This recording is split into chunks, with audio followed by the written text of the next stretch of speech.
இவனெல்லாம் நம்பினா அவ்வளவுதான், நடுத்தெருவுல தான் நிக்கணும். என்ன ஆச்சுன்னா பெங்களூருக்கு ட்ரிப் போலான்னு ட்ரெயின்ல புக் பண்ணிருந்தோம். ட்ரெயினை மிஸ் பண்ணிட்டோம். சரி பஸ்ல போலான்னு கோயம்பேடு வந்தா அங்கேயும் வேணும் ஓட விடுறான்.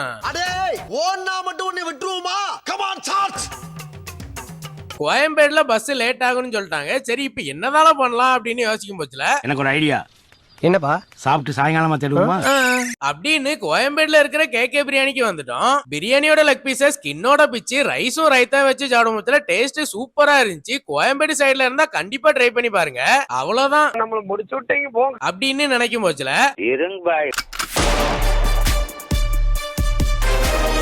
கேபிஎஸ் டிராவல்ஸ்ல புக் பண்ணி பெங்களூருக்கு கிளம்பிட்டோம். ட்ரிப்பு போட்டுட்டு கடைசி நேரத்துல வரலன்ட்டு சொல்றவங்க மத்தியில ட்ரிப்பு போட்டேன், டிக்கெட்டும் போட்டேன், நீ வர போறோம் அப்படின்னு சொல்லி கூப்பிட்டு வர்ற நன்மை கிடைக்கிறதெல்லாம் அந்த மனசுதான் சார் கடவுள்.